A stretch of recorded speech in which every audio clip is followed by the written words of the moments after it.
Amém. Muito bem, irmãos, vamos abrir as nossas Bíblias em Efésios, no capítulo 5, e vamos ler do 18 ao 21. Mas antes de começarmos, antes de lermos, eu gostaria de vos dizer algo. O que o Senhor me tem falado nos últimos dias é sobre um assunto, portanto, muito importante para mim, portanto, aliás, para todos nós. Aliás, todos os assuntos da Bíblia são muito importantes. Mas este é o que o Senhor nos está... Obrigado, Senhor. O que o Senhor está a ministrar no meu coração é sobre o poder de Deus.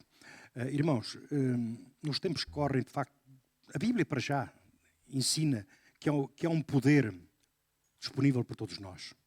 E nós vamos aqui na Carta aos Efésios, vamos aqui fazer portanto, uma passagem, ou portanto, uma leitura assim no geral, para vermos de facto que isto é um assunto, portanto, não só na Bíblia, mas em particular na Carta aos Efésios, que isto é proposto de Paulo, lá em 60, entre 60 e 103, depois de Cristo, foi quando esta carta foi escrita por ele. É uma carta da prisão, só para, portanto, para relembrar, além de Colossenses, Efésios, Colossenses, Filipenses e Filemão. São as 4 cartas da prisão em que Paulo escreveu-as quando estava preso. É muito importante, de facto, nós retermos sempre isso, sempre esse assunto.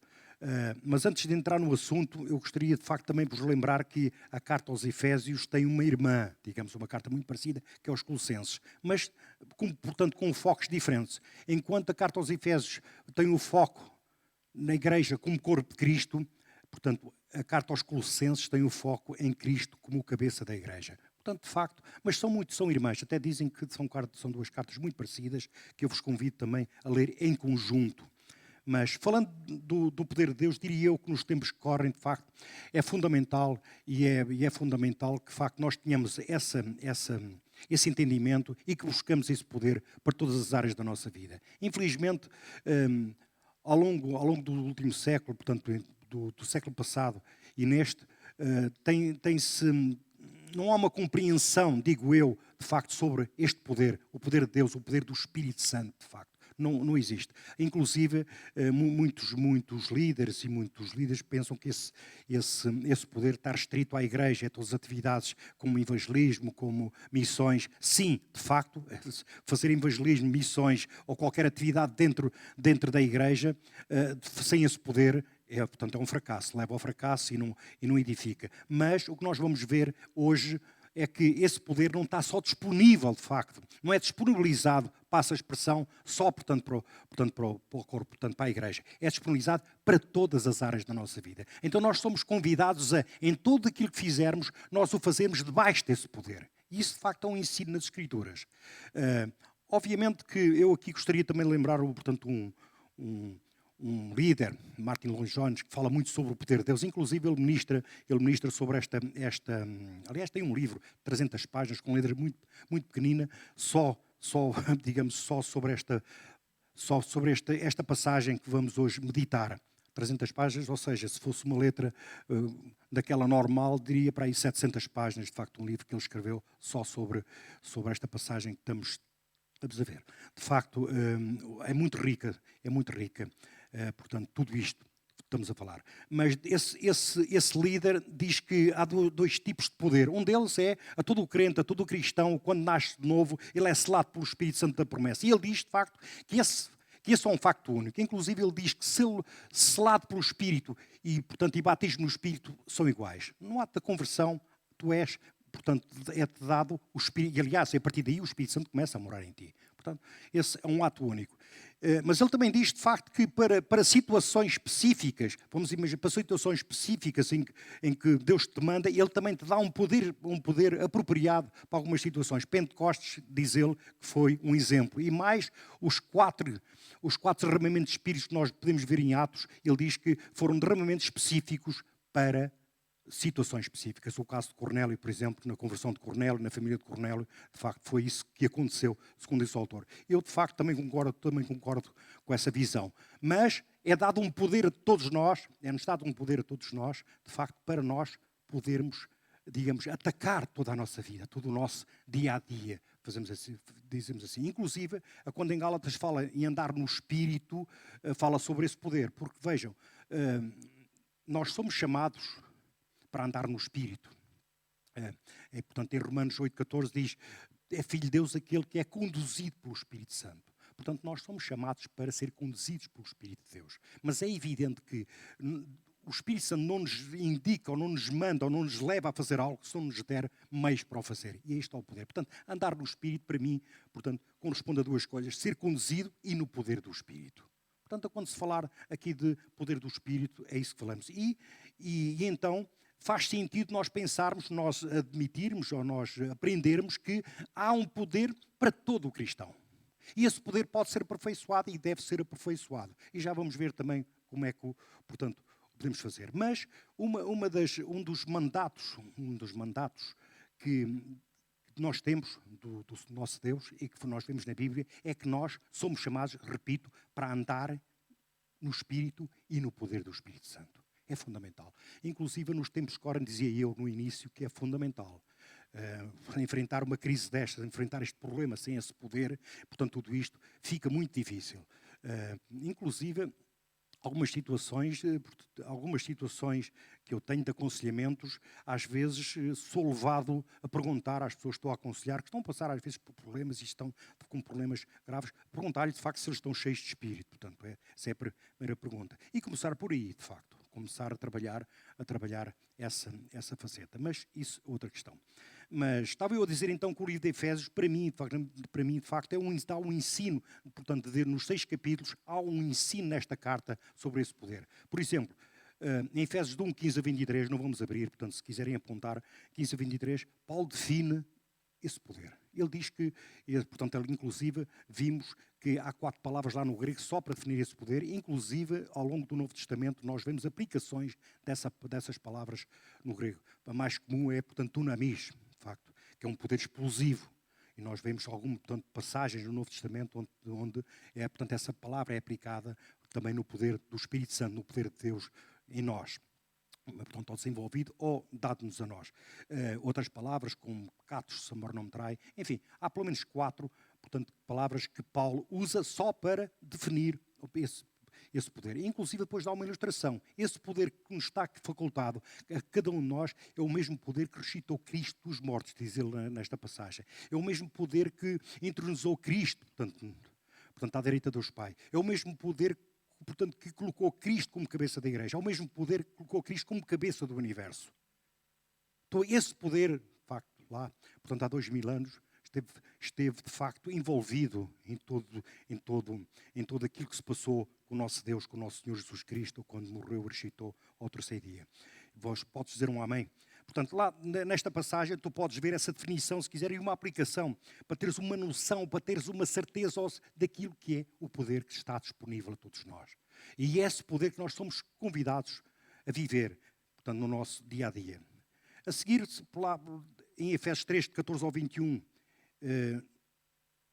Paulo dá-nos um modo de como obter esse poder. Nós vimos, ou podemos ver lá, e portanto não é nada mais nada menos que a palavra mais a oração igual a poder. É a forma, de facto, que lá vem definida. Se quiseres ver isso também, portanto, e essa é uma passagem paralela também desta, lá em Colossenses 3, do 13 ao 17, portanto, aponta só, podes ver, é uma passagem paralela onde Paulo também define, portanto, ou nos indica como é que nós podemos obter ou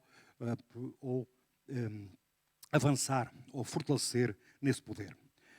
E a passagem que vamos ver hoje é a aplicação desse poder de Deus, que é aqui em Efésios 5:18, e podemos ver também na mesma carta, portanto, em Efésios 6:20, quando Paulo trata da batalha, portanto, da batalha espiritual. Já agora, só para vos dizer que aqui na carta aos Efésios, os 3 primeiros capítulos, como todos nós sabemos, e já o dissemos aqui, já o lembramos mais uma vez, e eu lembro outra vez, trata de doutrina, portanto é a teoria, se quisermos. 4, 5 e 6 trata a prática. Portanto, ele define o poder, diz como é que se obtém esse poder, e depois na 4, 5 e 6 dá aplicações desse poder.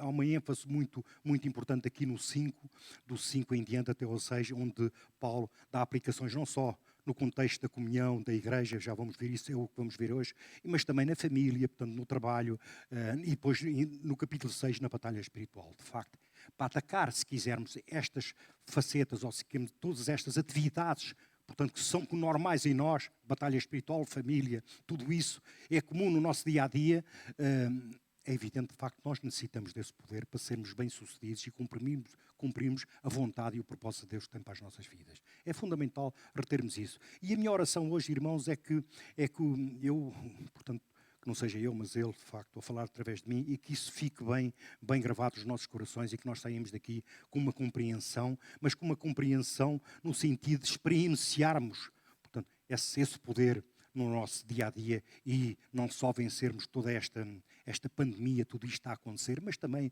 as pandemias que nos vão acontecer no nosso dia-a-dia, todo no nosso dia-a-dia. E mais vivermos, de facto, essa vida abundante que Deus tem para nós. Podes dizer um amém? Muito bem. O que é que eu tenho aqui mais a dizer sobre na introdução? Já disse que a carta foi escrita por Paulo 163 de Cristo. Trata-se de uma carta circular, para ser lida em todas as igrejas na altura. Obviamente, de facto, mais uma vez, relembro que esta é uma carta muito atual para os nossos dias. Aliás, a Bíblia é atual para os nossos dias, mas em particular esta carta, de facto, é mesmo muito atual. Eu costumo dizer que se tu queres saber como é que está a tua igreja, espelha a tua igreja na carta aos Efésios. De facto, e depois tens um retrato, ou se quiseres tens uma imagem, portanto, direta ou muito precisa, como é que está o teu ministério, a tua igreja.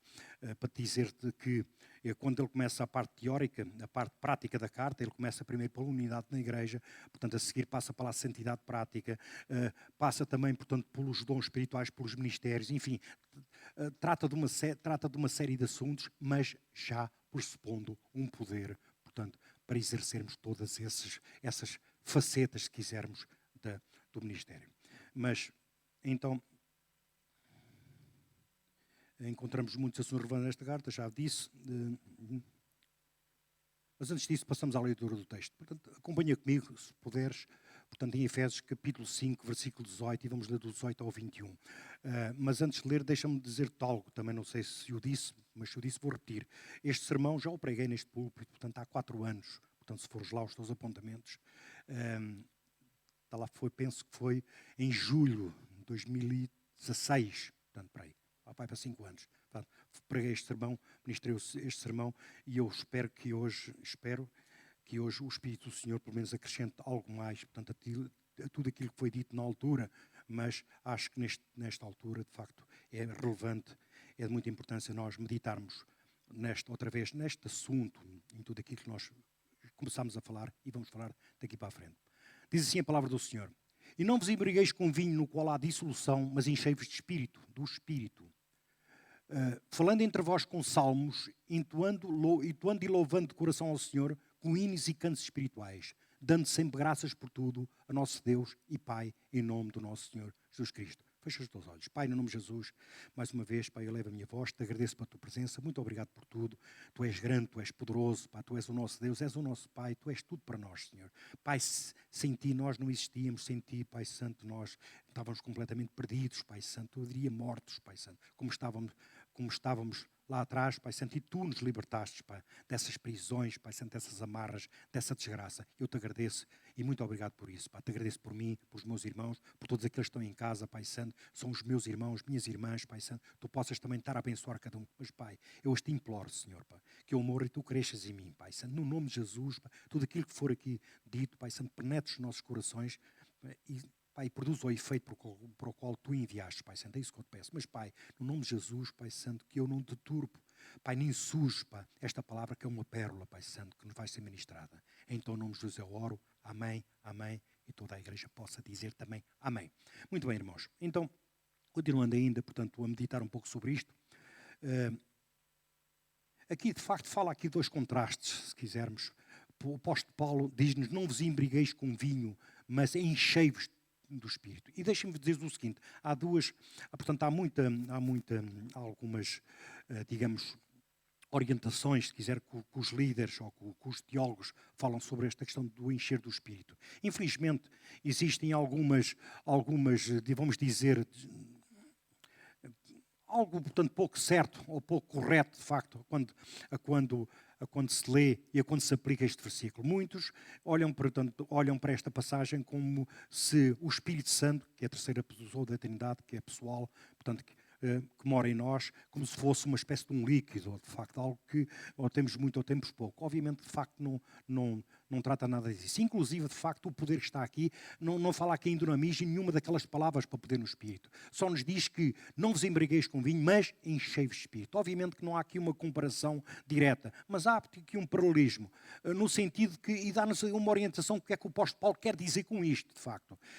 Ele quer dizer com isto o seguinte: não vos deixar, não sejam conduzidos pelo vinho, pela embriaguez. Nós já sabemos que o álcool em excesso, portanto a chamada bebedice, portanto, leva-nos a que as pessoas percam aquilo que nós dizemos, o tino, e façam coisas completamente desnorteadas, de facto. Ou seja, aí nós dizemos que estão debaixo da influência do vinho, debaixo da influência do álcool. Ora, o que se pretende, portanto, o que o apóstolo Paulo está a dizer é que nós não nos coloquemos debaixo dessa influência. Aqui, quando se diz vinho, diz-se outra influência qualquer. Portanto, drogas, ou seja o que for. Mas que centrando-nos de facto no vinho. O que o apóstolo Paulo está a dizer: não se deixem influenciar, não caminhem, não andem debaixo desse poder ou dessa influência da embriaguez, mas sim debaixo da influência do Espírito Santo, que é a terceira pessoa da Trindade. Mas como eu disse há pouco, não esquecer, quando nós estamos debaixo da influência ou conduzidos pelo Espírito, isso implica duas coisas: sermos conduzidos mesmo, obediência, mas também poder.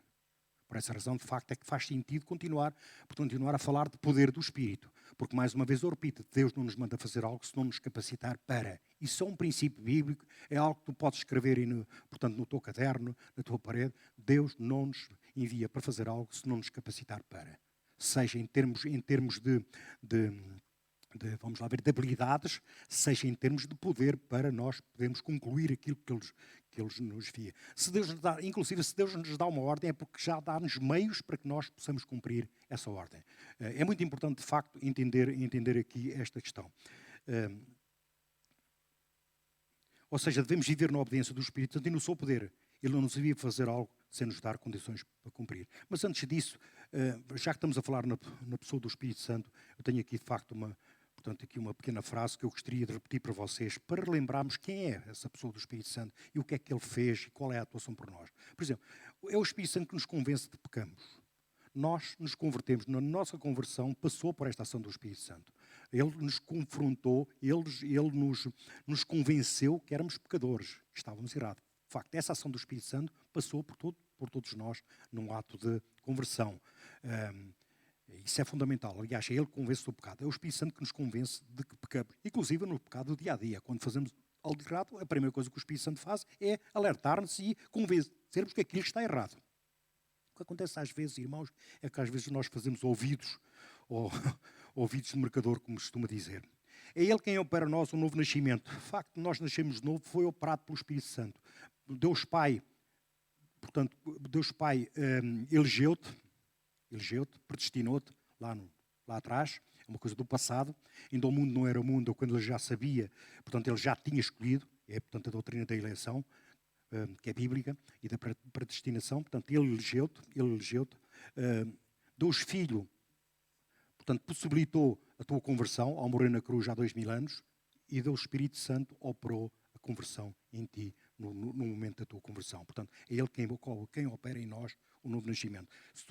O novo nascimento operado em ti foi obra, num determinado momento, portanto, do Espírito Santo de Deus.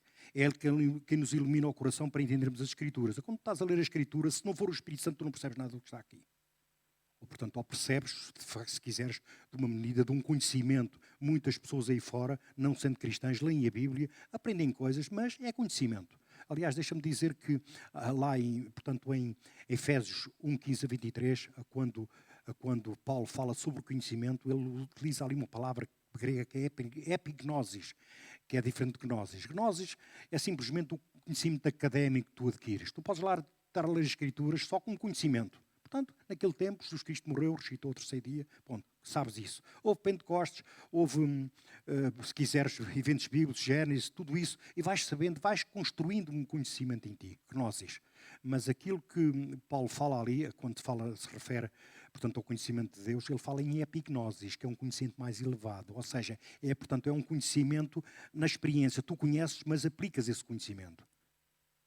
Ou seja, no conhecimento de Deus, tu podes conhecer Deus, portanto, gnosis, como um conhecimento, portanto, lês quem Ele é, que Ele é onipotente, onipresente, saber isso tudo, tens isso tudo dele. Mas ter uma experiência com Deus é mais que isso. Experienciar, conhecer e experienciar Deus Paulo aplica uma palavra que chama epignosis, é algo mais elevado, é um conhecimento mais elevado das coisas. Mas é muito importante. Portanto, quando nas Escrituras, de facto, nas Escrituras é o Espírito Santo que nos ilumina e que nos faz entender. Portanto, nós chamamos de revelação indevidamente. Iluminação é o mais correto. Quando tu lês, salta um versículo, salta uma passagem bíblica, um assunto qualquer, é o Espírito Santo que faz isso. Portanto, tu não tens capacidade para isso, mais nenhum professor, nenhum pastor, ninguém tem capacidade para isso. O Espírito Santo é que ilumina, de facto, essa palavra, inclusive na pregação. Inclusive na pregação. Portanto, é igual quando tu estás a ouvir alguém a pregar, de facto, é o Espírito Santo que vai, portanto, digamos, iluminando o teu coração para entenderes, portanto, aquilo que se está a falar. É Ele que nos consola e intercede por nós com os gemidos e nos permite, está lá em Romanos 8. É Ele quem nos batiza no corpo de Cristo. É Ele que testifica com o nosso Espírito que somos filhos de Deus. E é Ele que habita em nós. Tudo isto é o Espírito Santo, de facto. Isto é algo, de facto, que tem que estar sempre nos nossos corações, de facto. E é, inclusive, Ele que nos dá esse poder para nós, como disse, podermos avançar, portanto, destemidos e na certeza, de facto, vamos chegar a bom porto. Bom, mas, continuando. Diz aqui uma definição daquilo que toma posse da minha mente, diz-se que a possui. Esta é uma frase de um teólogo inglês, que eu não me lembro do nome, mas que ele disse, daquilo que toma posse da mente, diz-se que a possui. Porque é para entendermos, de facto, esta frase está aqui, enchei-vos de espírito. E a questão da embriaguez. Ele diz que o encher... Portanto, o encher é isso. Portanto, no caso do álcool, vamos lá ver se eu consigo passar esta. No caso do vinho, da bebedeira, o que se faz é que quando uma pessoa se enche, portanto, com a bebida, com esta bebida, digamos que o álcool tomou posse da mente dela e a pessoa já não faz aquilo que quer. A pessoa perde o norte, perde, digamos, a capacidade, portanto, de gerir as suas coisas. Ele é conduzido. Portanto, o álcool tomou posse, portanto, digamos, da mente da pessoa. Daquilo que toma posse da mente, diz que a pessoa, então, diz que o álcool possuiu aquela pessoa. Do mesmo modo, o que nós somos levados aqui, portanto, para esta expressão, diz que é a melhor definição para o encher do Espírito. Ou seja, é o Espírito Santo tomar posse, portanto, da nossa mente, portanto, possuir. Então podemos dizer que a melhor tradução para esta expressão, encher do Espírito, será estar sob a influência do Espírito. Muito bem, essa de facto, esta fica mais explícito para vocês e para nós entendermos. Então podemos dizer que a melhor tradução para a expressão encher de Espírito será estar sob a influência do Espírito. Claro que esta influência implica poder, obviamente, disponibilizado por Ele. Portanto, o que esta palavra quer dizer, de facto, quando diz encher, que é um imperativo, é uma ordem de todos nós, é, portanto, que nós temos é deixai-vos estar, ou sejam colocados debaixo da influência do Espírito. É isso de facto que significa. Portanto, então podemos dizer que a melhor forma é encher de vezes será estar sobre a influência do Espírito. Então, o que é que esta ordem implica? Implica que nós diariamente, pelo menos antes de sair de casa, pelo menos de facto é isso que eu recomendo, é que nós nos saiamos debaixo da influência do Espírito Santo de Deus e não sobre a influência de outra coisa qualquer. Amém? Estar sob a influência significa que toda a nossa personalidade, mente, coração e vontade está sendo dominada por essa influência ou poder. Portanto, e aqui agora entendemos bem. Portanto, eu vou repetir. Estar sob a influência significa que toda a nossa personalidade, mente, coração e vontade está sendo dominada por essa influência ou poder. Então agora aqui entendemos. Entendemos que quando o que nós somos chamados é ter a nossa vontade, mente, coração e vontade debaixo da influência do Espírito Santo e não debaixo de outra influência qualquer. Isto é muito importante, de facto. E aquilo que nós somos convidados é diariamente a fazermos isso. Mas quem é que faz isso em nós? A palavra aqui por trás, grega, está na voz passiva, que significa que nós não podemos fazer isso por nós próprios. Alguém tem que fazer isso. Obviamente que esse alguém é o Espírito Santo que faz isso por nós. Ou seja, nós temos que sair diariamente sobre esta influência. Só assim faz sentido a comparação com o embriagado, pois a embriaguez implica estar sob a influência do álcool. Como bem sabemos, portanto, no caso da embriaguez, leva à perversão, devassidão e ruína. Isto para entendermos este contraste. Enquanto, de facto, um leva à devassidão, à ruína, tudo isso, que é a questão debaixo do álcool, sair sobre a influência do vinho, e não vos embriagueis com vinho, na qual há dissolução, esta palavra dissolução que está aqui, mas enchei-vos do Espírito, ou seja, colocai-vos debaixo da influência do Espírito Santo de Deus e caminhem debaixo desse poder. Essa é a ordem. Eu espero de facto que estas colocações, portanto sejam suficientes para vermos o que é que está aqui implicado.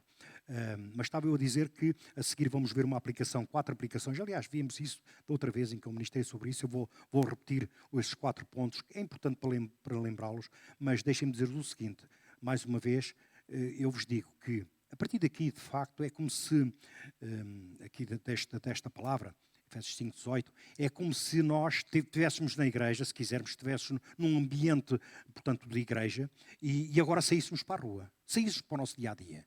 Por essa razão, portanto, e o Paulo nos está a dizer, não saiam para aí, portanto, sem ser debaixo deste poder, desta influência do Espírito Santo. Sejam conduzidos em tudo aquilo que façam debaixo do poder do Espírito Santo de Deus. É importante, de facto, nós entendermos isso. E isto é uma ordem, está aqui, isto é um imperativo. Portanto, mas enchei-vos de Espírito. Enchei-vos e mais, é uma ordem, é uma ordenança, portanto, é um mandamento, se quisermos, nós vivermos e andarmos sempre sob a influência do Espírito Santo de Deus. Debaixo desse poder, como disse, é uma ordem e também está no tempo contínuo, ou no gerúndio, como se diz. Ou seja, isto é para nós estarmos sempre enchendo-nos de Espírito. Sempre, continuamente a encher-nos de Espírito. Nós sabemos, por aquilo que falámos há pouco, que Deus dá-nos poder. Às vezes, quando nos chama para uma tarefa específica, por exemplo, evangelizar, já todos vocês, penso que já experienciaram, quando estão a falar de Jesus, a evangelizar alguém, vem aquele poder e vocês dizem coisas que nunca pensaram, de facto. É debaixo desse poder, é o Espírito Santo que vos capacita, que nos capacita para podermos testemunhar da sua palavra. Aliás, pregar o Evangelho, por exemplo, sem ser por esse poder, é um fracasso. É um fracasso.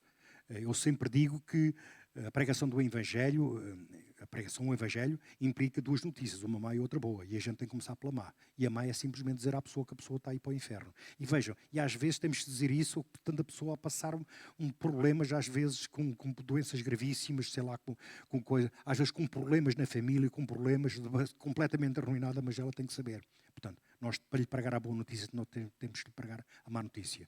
E a má notícia, já agora, estava aqui a recordar, um pastor meu amigo um dia ficou escandalizado comigo quando eu lhe disse, não, que quando a gente prega o Evangelho nós temos que pregar a má notícia. E ele disse-me, ficou muito escandalizado, então você não tem, sei lá o que ele me chamou.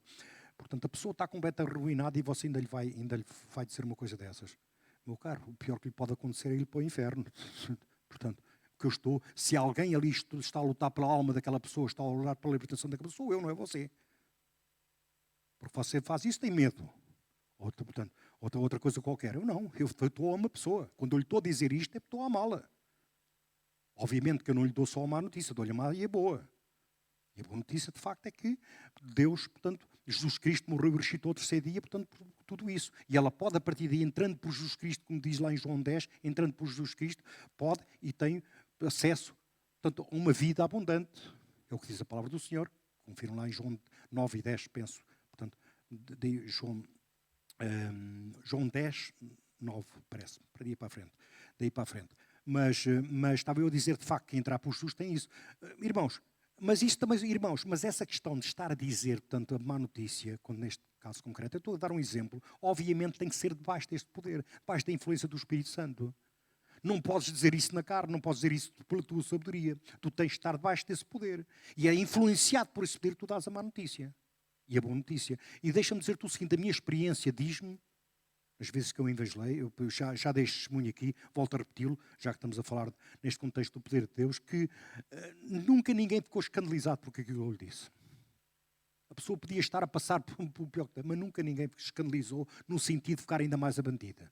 Nada. Podia não aceitar, portanto, Jesus, ou portanto, digamos, confessar Jesus como Senhor e como Senhor. Podia não o fazer.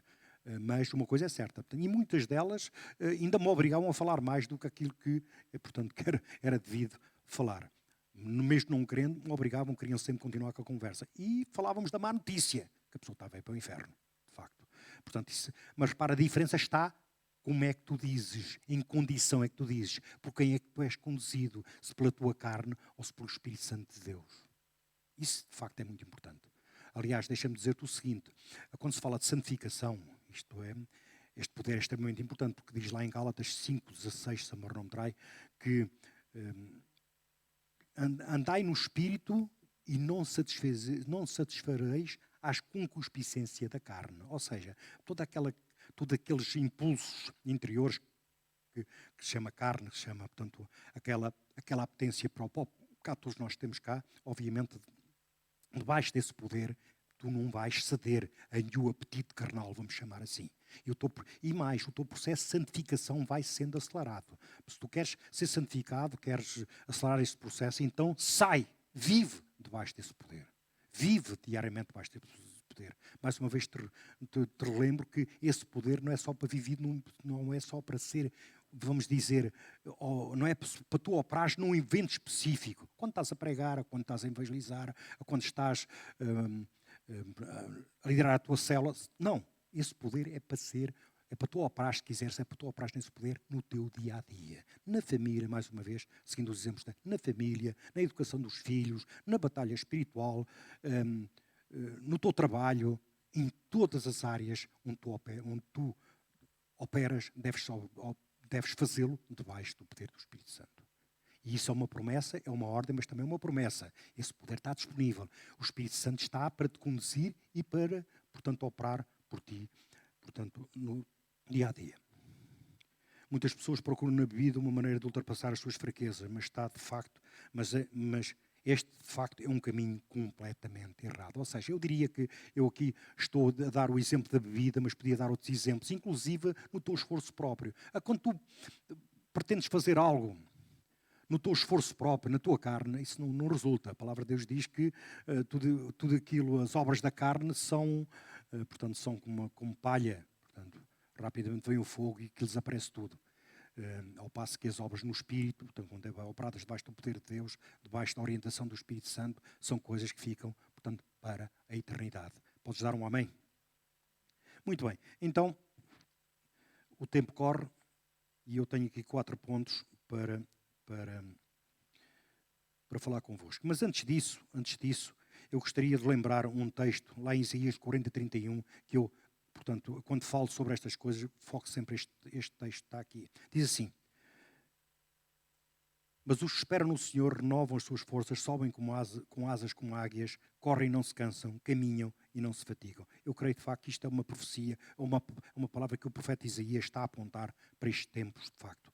Porque, obviamente, que para viver esta vida, portanto, para voar com águias, e se tu olhares, portanto, para uma águia, de facto, aliás, há uma comparação entre a nossa vida e uma águia, não é? Sabe que as águias voam lá nas alturas, estão sempre em frente, têm uma visão ampliada, eles vêm para cima, vêm para baixo, vêm sempre em frente, nunca recuam, enfim. Portanto, a águia, portanto, é de facto um animal, se quiser, uma ave, que, portanto, a Bíblia compara muito o como deve ser a nossa vida, a voar com eles. Mas isso só é possível debaixo do poder do Espírito.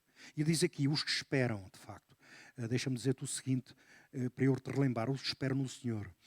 O esperar aqui, de facto, digamos, tu não deves fazer nada, tu não deves avançar sem, de facto, esse poder. Deves esperar que venha esse poder para poderes agir. Isso é fundamental que aconteça. Mas os que esperam no Senhor renovam as suas forças. E que renovam, creio que, de facto, podemos apontar aqui para Efésios 5:18, onde o apóstolo Paulo diz para nós diariamente, ou para nós continuamente, estarmos sempre a ser renovados desse poder, dessas forças, de facto. Então dizem coisas extraordinárias. Voarão como águias, correm e não se cansam, caminham e não se fatigam. É de facto uma coisa.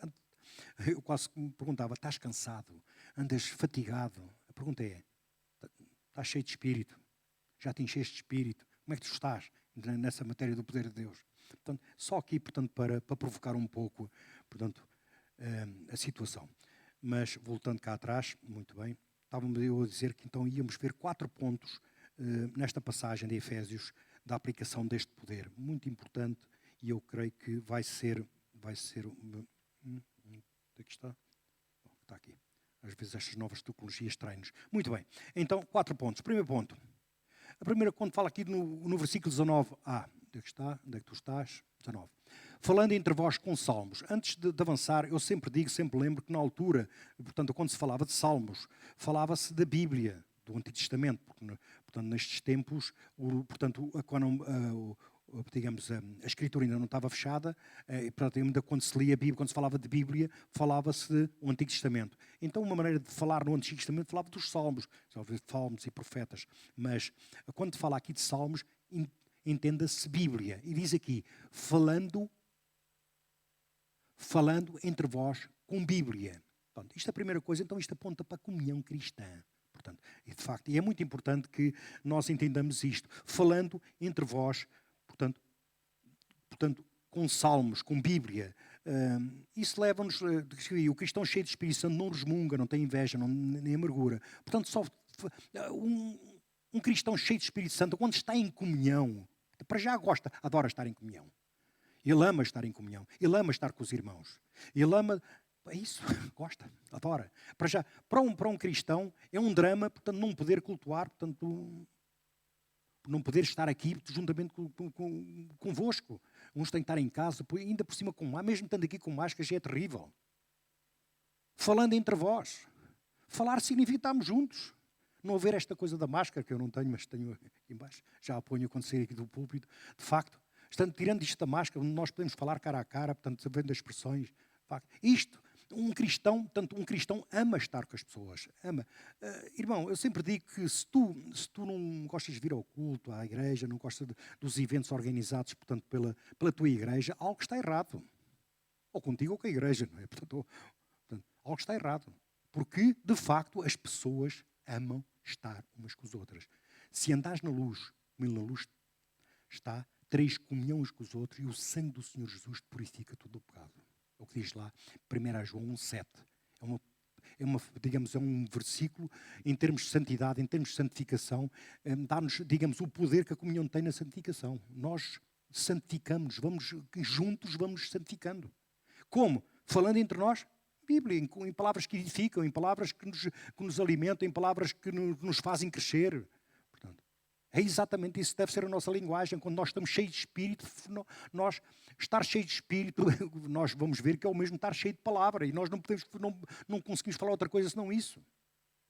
Mesmo falamos outras coisas que não sejam, são coisas que edificam, são coisas que estão baseadas na palavra, seja o que for. Palavra é aquilo que sai de nós. E o apóstolo Paulo está a dizer assim, um cristão cheio de Espírito, têm uma comunhão, digamos, mais elevada. Portanto, digamos, se quisermos, a comunhão torna-se mais, eu diria, cristocêntrica, porque vejam, a comunhão cristã faz sentido com Cristo no meio de nós. Amém? Portanto, se 2 ou 3 estiverem em meu nome, se juntarem em meu nome, diz lá em Mateus, pastor Eliseu, Mateus 18, se amor não me trai, 18, 19. Se 2 ou 3 estiverem em meu nome, eu estarei presente no meio de vós. Portanto, se nós estivermos todos neste sentido, cheios de Espírito, ou como costumamos dizer, na peitaça, em comunhão uns com os outros, obviamente que Cristo está, de facto, no meio de nós. A comunhão é um meio de nós atrairmos Jesus Cristo para o nosso meio. É um meio de atrairmos Deus para a nossa presença. Não é só, o louvor também o faz. A palavra Deus diz... portanto, Deus habita nos louvores do seu povo. Quando estamos aqui neste ambiente de adoração, Deus vem habitar. E habitar significa mover-se, andar, portanto, interagir, manifestar-se no meio de nós. Manifestar-se no meio de nós, de facto. O louvor e a adoração tem essa, digamos, essa bênção, de facto. Mas a comunhão também. A comunhão, mas qual é a diferença? Peitaça, cheio de Espírito, atrai a presença do Senhor Jesus para o nosso meio. Então o Espírito Santo vai nos purificando todo um bocado. O nosso processo de santificação é acelerado. Nós cada vez somos mais semelhantes a Jesus Cristo. É muito importante entenderes isso. Por isso eu sempre repito, não percas uma oportunidade de estar com os irmãos. Seja na célula, seja no culto, seja nos jovens, seja portanto, sei lá, em todos os eventos. Portanto, que a igreja que proporcione, está junto. Tenta aparecer. Não faltes por nada. São momentos poderosos de comunhão, em que tu, inclusive eu diria que neste ambiente, tu desenvolves de facto esse poder. Esse poder é desenvolvido em ti. Tu sais ainda com mais peitaça. Porque muitos dizem, deixem-me só dizer aqui, 18, há o imperativo, há a ordem para nós nos enchermos de Espírito. Portanto, agora vocês já entendem essa expressão. O encher de Espírito significa nós sermos conduzidos pelo Espírito e no poder do Espírito. Isso fica bem claro. Mas sempre debaixo da influência do Espírito Santo de Deus, que é a terceira pessoa da Trindade, é o que está aqui escrito. Mas, de facto, quando nós estamos juntos, em comunhão, falando em salmos, ou em Bíblia, falando algo que nos edifica, Cristo faz-se presente e o nosso poder é aperfeiçoado. Nós saímos ainda com mais peitaça. Muito importante. Então, a primeira coisa, a primeira aplicação de facto deste texto está aqui é na comunhão cristã. Comunhão, falando entre vós. A adoração deve ser cristocêntrica, mas já vamos falar à frente. Portanto, ok? Aqui, muito importante, o espírito, o enchimento de espírito é o remédio para a divisão na igreja. Isso pode escrever. Isso pode escrever. Portanto, às vezes dizem, a igreja há divisões, há isto, há aquilo. Para lá, mas como é que estamos de enchimento de espírito? Reparem, há aqui um aspecto muito importante, aqui um parênteses mais para vos lembrar. Quando Paulo escreve, está a escrever para uma igreja.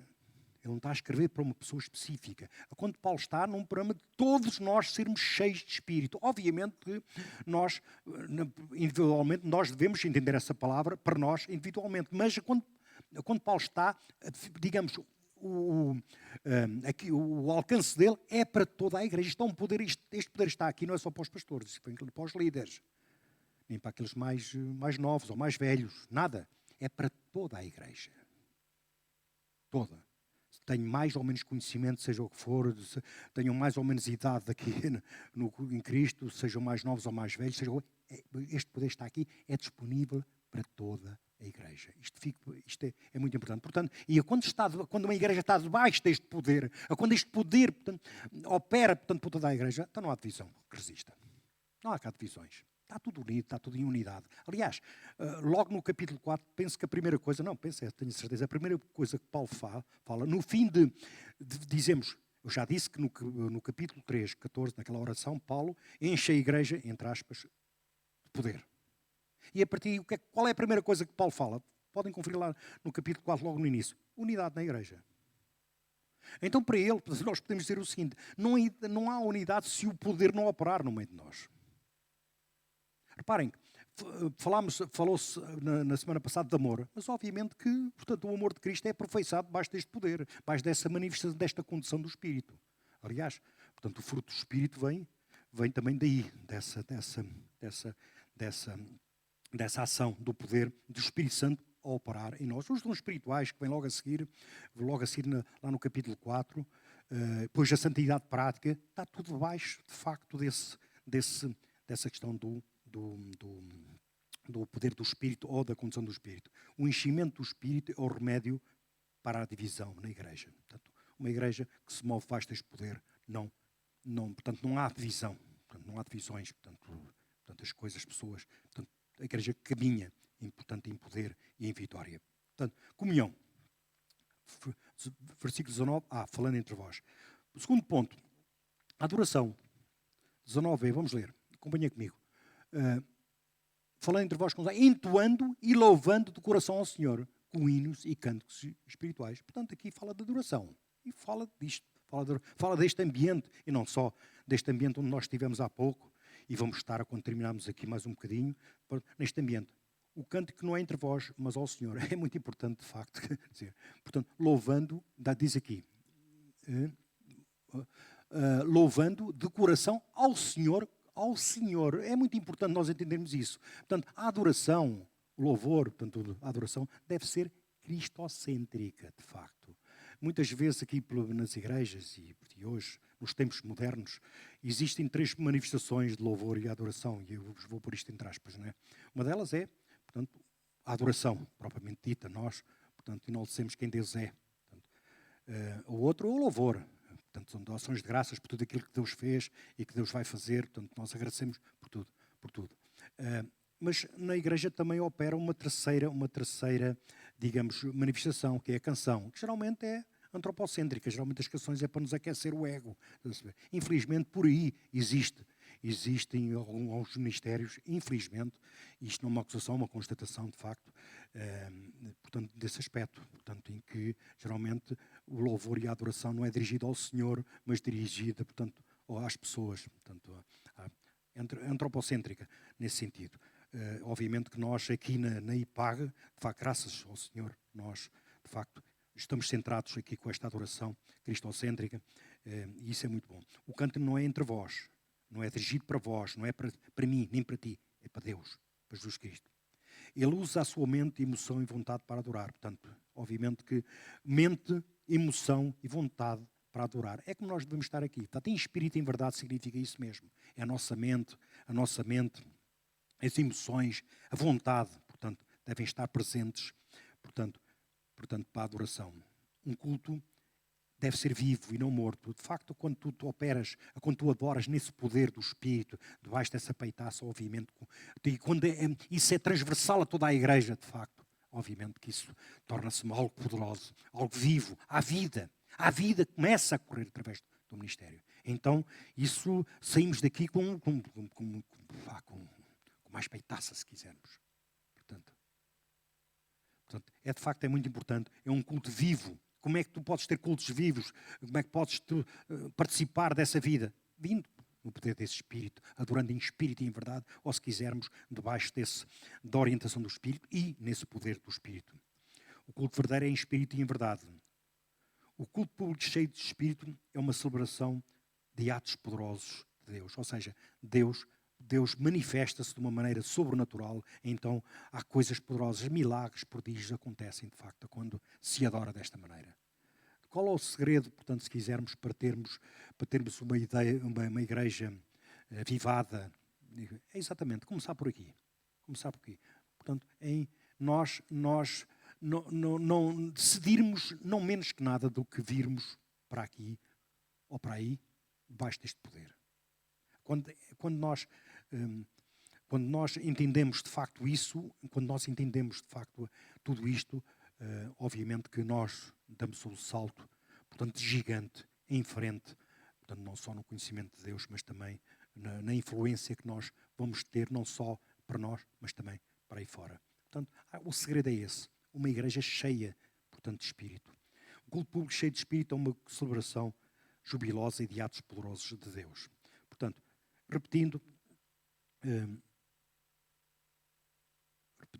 ponto 1, ou se quiser, ponto 1, comunhão, versículo 19, falando entre vós. Ponto 2, adoração, versículo 19b, cantando, portanto, e podem o resto. C, 20, acompanhem comigo, por favor. Dando sempre graças por tudo ao nosso Deus e Pai, em nome do nosso Senhor Jesus Cristo. Dando sempre graças por tudo ao nosso Deus e Pai, em nome do Senhor Jesus Cristo. O cristão cheio de Espírito Santo não está cheio de queixas e murmuração, mas de gratidão. É muito importante isso. De facto, nós devemos ter sempre um coração grato.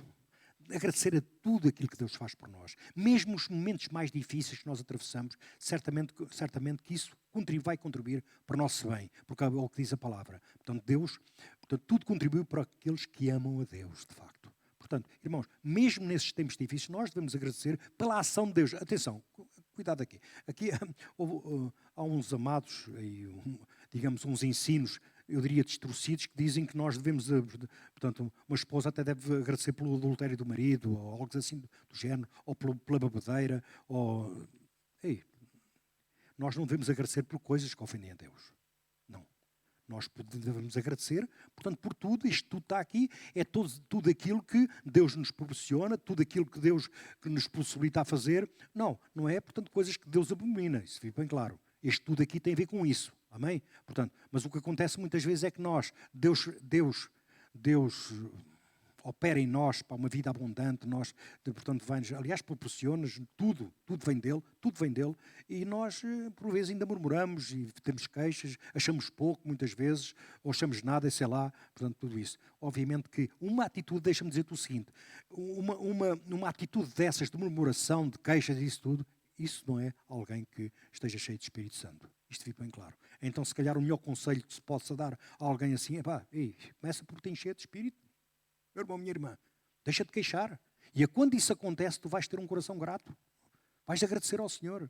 E, portanto, estás sempre naquela expectativa. Tudo aquilo que acontece na tua vida, aparentemente errado, ou mesmo errado às vezes, na tua perspectiva, vai contribuir para o teu bem. Esquece. Deus vai inverter a coisa. Não te preocupes com isso. Agradece ao Senhor. Agradece ao Senhor a provisão e o cuidado dele, que Ele tem na tua vida. Aliás, a primeira coisa que nós devíamos fazer, portanto, logo que a gente acorda de manhã, é dar o bom dia, claro, para já, sermos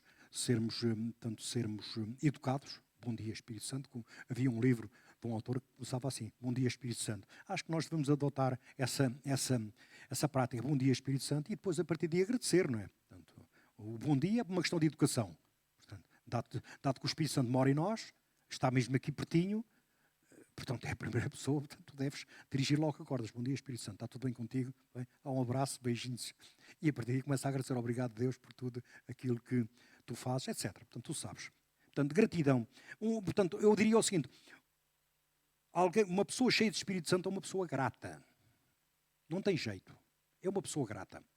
Portanto, irmãos, e já, portanto, por isto, claro, glória a Deus. Portanto, vamos lá repetir outra vez os pontos, talvez seja interessante. Então, aplicações deste poder. Comunhão, versículo 19. Adoração, B. 3. Gratidão. E por último, a quarta aplicação, como é que eu pus aqui onde é que está? Eu aqui está benefícios do poder de Deus ou benefícios do enchimento do Espírito. Talvez este tema fique melhor assim. Benefícios do enchimento do Espírito. Portanto, já vimos 3 benefícios. Portanto, já vimos 3 benefícios, a comunhão, a adoração e a gratidão. E agora vamos ver também um muito importante, que é a submissão. Podem repetir todos, submissão. Sujeitando-vos uns aos outros no temor de Cristo. Está no versículo 20. Sujeitando-vos uns aos outros no temor de Cristo. Um cristão cheio de Espírito Santo tem o caráter de Cristo, que é manso e humilde. Repara, a palavra de Deus diz que nós estamos, um dos nossos ministérios na igreja é edificar-nos uns aos outros. Portanto, mas repara, isto está no ativo e no passivo. Eu edifico e sou edificado. Mas como é que eu posso ser edificado se eu não me submeto ao meu irmão? É este o sentido. Nós estarmos prontos para ser edificados pelo irmão. Prontos, portanto, para aprender, prontos para crescer com os nossos irmãos. Então, sujeitar-nos uns aos outros, no temor de Cristo, claro, como é óbvio.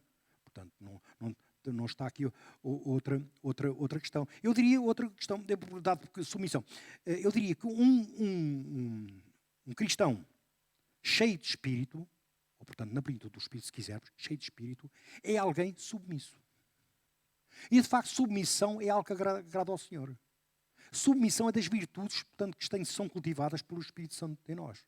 Aliás, nós não vamos a lado nenhum se não formos submissos. Repara, submisso é diferente, é diferente e é igual, portanto, à obediência. Digamos que a obediência é nada mais nada menos que o fruto da submissão. Submissão é uma pessoa que está, portanto, tem um coração, está disposto a obedecer, mesmo independentemente que seja contrário, portanto, aos seus deleites e à sua vontade. Ou ao seu querer, se quisermos. Portanto, Deus manda fazer algo e a gente faz. Se tivermos um coração submisso, a gente obedece inquestionavelmente.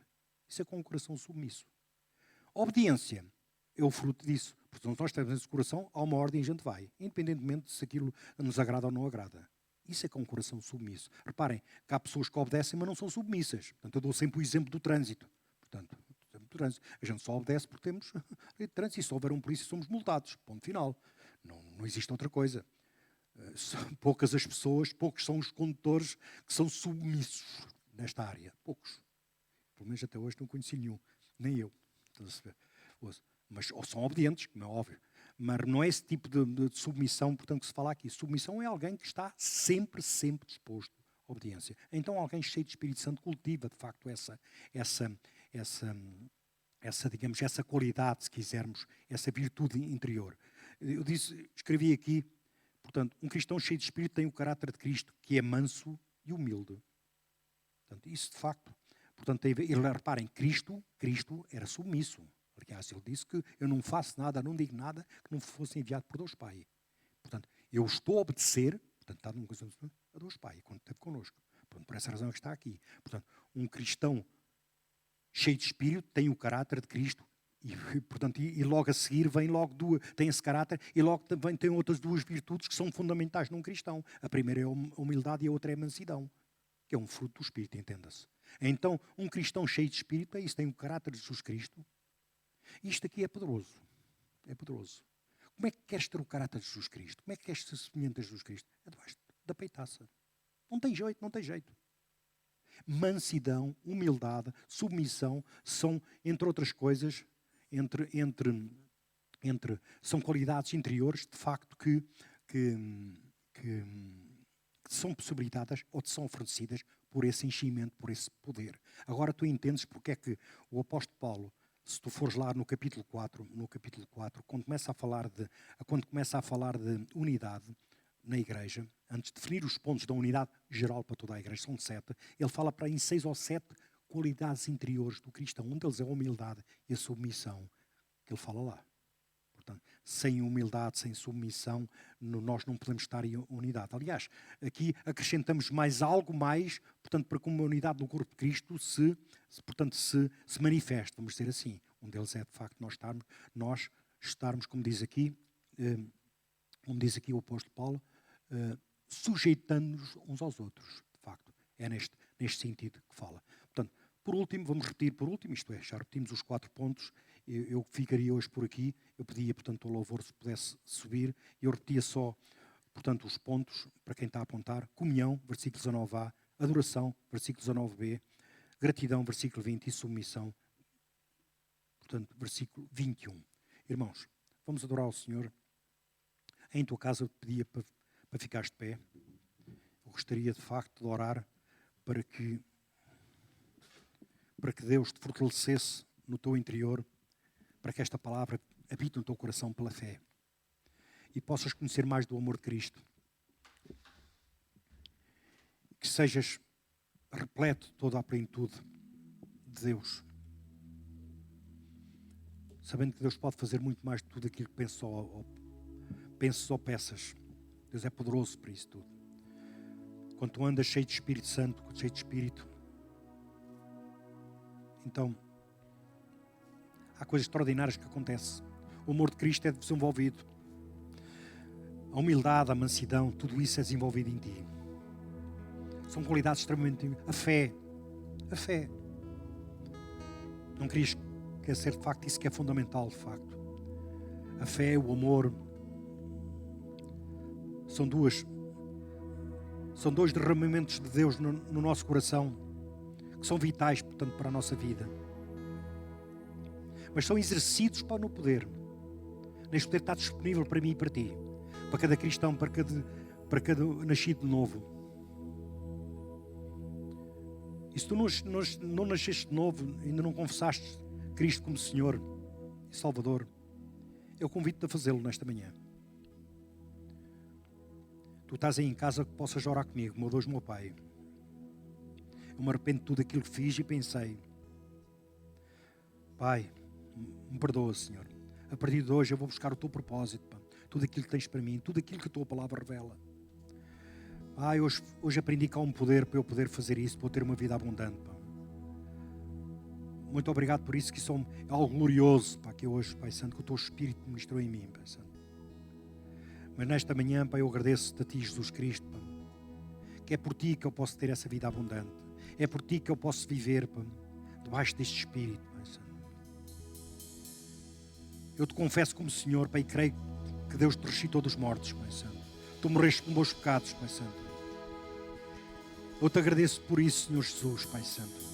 E eu declaro desde hoje e para sempre que Tu és o meu Senhor, Pai. Desde agora e pela eternidade, Pai Santo. Eu te agradeço, Pai, por ser batizado no Espírito, Pai Santo, nesta manhã, Pai. Eu te agradeço Pai, pelo batismo no Espírito Santo, Pai. Eu te agradeço porque hoje nasci de novo, Pai Santo. Muito obrigado por isso, ó Deus, Pai Santo. Não me esperas na eternidade, porque eu já estou contigo, já estou na eternidade, Senhor.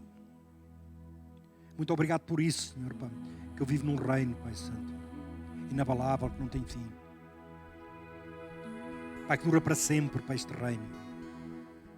O reino é com a comunhão contigo, Pai Santo. O estar contigo é diário, Senhor. começou aqui e vai se prolongar pela eternidade, Pai Santo. Muito obrigado, Senhor, por isso, Pai Santo. O meu nome está escrito no livro da vida, Senhor. Pai, diz a tua palavra que eu sou a tua herança, Pai. Quando terminar aqui a minha passagem por aqui, eu sou a tua herança, Pai Santo. Oh, quão glorioso é esta verdade, Senhor. A importância que eu tenho para ti, Senhor. Muito obrigado, Senhor, por isso. Mas, Pai, enquanto estou por aqui, Senhor, Pai, tu, Pai Santo, Pai, me elegestes, Pai. Pai, no nome de Jesus, Pai Santo, Pai. Pai, tu chamas para eu viver no teu Espírito, Pai Santo. Conduzido e no poder do teu Espírito. Diz que anda aqui, Senhor. Pai, no nome de Jesus, Pai, eu te peço e te imploro, Pai Santo, Pai. Que esse poder, Pai Santo, que essa orientação espiritual do Espírito Santo, Pai, terceira pessoa da Trindade, Pai Santo, nunca me abandone, Senhor. Que eu possa cumprir plenamente o propósito, Pai, que tu tens para mim, para a minha vida. E esta oração que eu estou a fazer por mim, Pai Santo, eu faço por cada um dos irmãos e para aqueles que hoje fizeram esta oração, Pai Santo. E que nasceram de novo, Pai Santo. Começaram a caminhada hoje, Pai. Peço para eles, Pai, que eles possam viver uma vida daqui para a frente, Pai. Até um dia que estejam contigo, em que seja uma herança, em que tu reivindiques a sua herança nos santos, Pai. Pai, no nome de Jesus, que nós possamos viver, Pai Santo, nessa peitaça, nesse poder, Pai Santo. É isso que eu te peço, Pai. Pai, eu te peço perdão se eu não, Pai, não ilustrei bem, Pai Santo, Pai, com a tua palavra, mas o teu Santo Espírito, Pai, eu creio que Ele tem poder, Pai Santo, para nos colocar, para nos dar estes ensinos, para gravar este ensino para o nosso coração e nos dar este desejo, essa ânsia de vivermos no poder do teu Espírito, Pai Santo. Ah, Senhor, Pai Santo, quão glorioso é o teu poder, Pai Santo. Pai, é um poder que não é aplicado nos meus deleites, é um poder para ser aplicado no teu propósito, Senhor, no meu dia a dia, Pai Santo. Em todas as áreas da minha vida, Senhor. No ofertar até, Pai Santo. Pai, na ajuda aos pobres, Pai Santo. No trabalho, Pai, na família, na educação dos filhos, Pai, Pai, na igreja, Pai Santo. Pai. No evangelismo, Pai, nas missões, Pai Santo. Pai, no nome de Jesus, Pai Santo, Pai, eu te peço e te imploro que nós tenhamos essa consciência, que temos esse poder e que o usemos, Pai Santo. Que nós nos movemos nesse poder, Pai Santo. Nestes últimos tempos, Pai, como dizem, é fundamental um despertamento da igreja. É tempo de despertarmos para esse poder, Pai, para vivermos essa vida cheia de poder, Pai. É isso que eu te peço e te imploro, Pai Santo. Pai, não é possível para nós amarmos, Pai, sem esse poder, Pai Santo. Não é possível para a nossa fé, Pai, ser exercida, vir à tona, sem esse poder, Pai Santo. As contrariedades no mundo são muitas, Pai Santo. Pai. Os inimigos, Pai Santo, Pai, estão por aí, Pai Santo. Mas nós temos esse poder, Pai Santo. A orientação do Teu Espírito, Pai. Ser conduzidos em obediência no Teu Espírito. Debaixo do poder do Teu Espírito, Pai Santo, que nos faz chegar à vitória, Pai Santo. Pai. E sermos como igreja, Pai Santo, relevantes nesta nação, neste planeta, Pai Santo, nos tempos de hoje, Pai Santo. É isso que eu te imploro e te peço, Pai Santo. Desperta a Tua igreja, Pai. Desperta a Tua... Começa por mim, Senhor. Desperta-nos, Pai Santo, para essa ação. Desperta-nos para isso, ó Deus, Pai.